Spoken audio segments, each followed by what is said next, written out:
Hey there everyone, Steve Gonzer, physical therapist from RunSmart Online. I want to show you guys something really cool. One of the biggest things I see in the clinic is obviously people injured and runners injured. So I want to share with you some structure that I think can help anyone who's injured. I'm shooting this from my cell phone, so the audio is probably not great, but the content is really good because 80% of runners are injured every year. So if you can learn this system, you can drastically turn around your injury cycle because they will happen.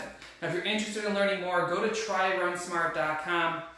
Take a look at that page. We actually have the ability to get my full system included in the RunSmart Training Center. You just have to go to tryrunsmart.com. So let me talk you through what the injury cycle looks like for a runner. Typically, I'm going to make sure I'm stepping on the camera, make sure I'm on screen here in a minute. Is you're running along here and you're training and things are going great, and then you have this event here where, make sure I'm on screen and doing okay, you're going to have this event that you're unsure if you're injured.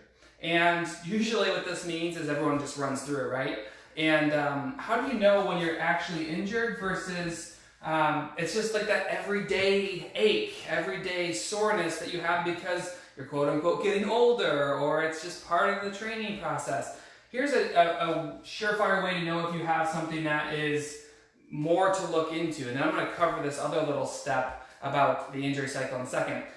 If at any point you are having symptoms on your run that start carrying into the rest of your life, it's a good indication that you probably have something more going on. Now, if you're just dealing with some daily like stiffness or soreness, and it's not really, you don't feel it walking, you don't feel it on stairs, you don't feel it after sitting for a while, I think that's actually the big three: walking, stairs, and then activity, transitioning back to activity. If you don't have symptoms with those, you're pretty much okay to run. But what happens when you're running along, oh, my knee is stiff or my Achilles is sore, and you stop running, like, dang, I don't know if I'm injured or not.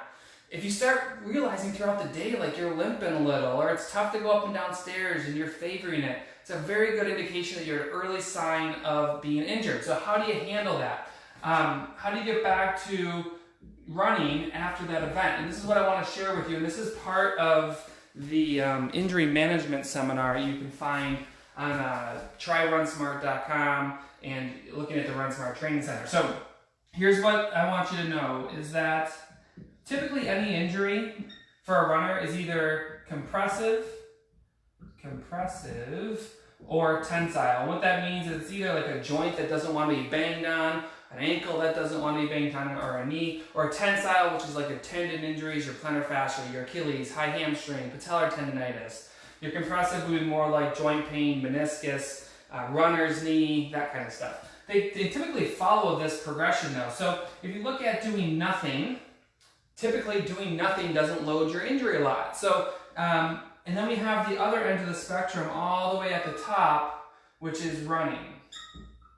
So somewhere in here, typically you're going to have some symptoms. So I'm just going to fill this out for you.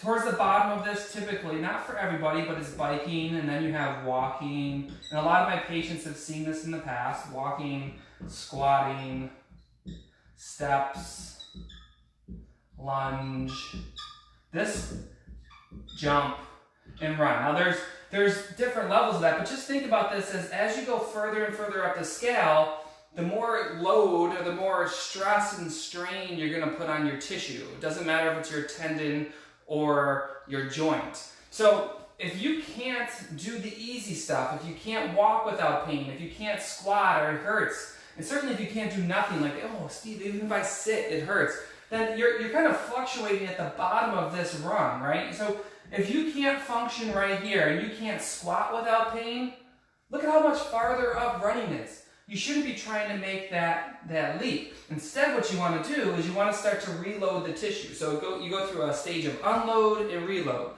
You're going to remove all the stress to the tissue really quick, and the tissue, I mean injury, and then you're going to start just walking up the scale. So then you're like, okay, I can squat without pain. Then you're going to start adding things like step-ups, and then lunging, and then some jumping. And then once you can do those things, then you start going into the reintroduction of running. Now, how long does this cycle take? It can take as long as you want to run on it and beat the crap out of your knee or your Achilles or whatever it might be. So you want to definitely catch this early. Traditionally, this is my rule of thumb for you, and I talk about this in the injury management seminars. Most injuries can turn around in 2 weeks. Now I know that might sound frightening to some people that you're going to lose 2 weeks of training, but if you do this right, it's a real quick turnaround. You're not a full 2 weeks of no running. You're just working up through this system. But here's what you don't want to do. Eraser's in my pocket. So let's go ahead and draw this scale again real quick. Hang with me. And this is where a lot of people go wrong, and you don't want to be this person. So we have nothing, and at the top we have running. What most people do is they get, and let me know in the comments if this is you, you get to the point where you're like, okay, I can walk and do everything, I think I'm ready to run again, I'm going to go out for a run. So you do nothing, get to that point, and you're like, oh, yeah, this feels good, I think I can go out for a run today. You go out and run 3 or 5 miles, because that seems normal, and you go and you skip all these levels. And what ends up happening is you have to go back to doing nothing. Usually people say, oh, I'm just not ready. I'm just not ready. And then you say, okay, I'm back to normal. I'm going to go out and try to run again. Like, oh, still not ready. What the hell is wrong with this thing? I keep doing it. And what it usually leads to is you being sore all the time. No structure, just grasping at straws. Now, if this sounds like you, there is a system you can do this, including what we call the 10-minute feeler. I'll be talking about this all week, but if you want a shortcut, you want to get into the system that explains this, that gives you what you need to do to thwart injury, to not miss a lot of time, go to tryrunsmart.com. We have a page set up there. We talk about all the things that we offer, but inside the RunSmart Training Center is my injury management seminar. This thing works well. I've been using it for 10 years, and I've been developing it over 10 years, including how do you go from jumping back to running, back into your training plans. Go ahead and check it out. Go to tryrunsmart.com if you're feeling like you're stuck or you just want to learn how to get over injuries quicker. And if you know anyone who could use it, go ahead and just tag them in the comments or ask us some questions. All right? Hope this helps you guys. Out to go and run myself. Just got back from a trip from New York City, so looking forward to that. And I'll talk to you guys soon. All right? Have a great day. Bye.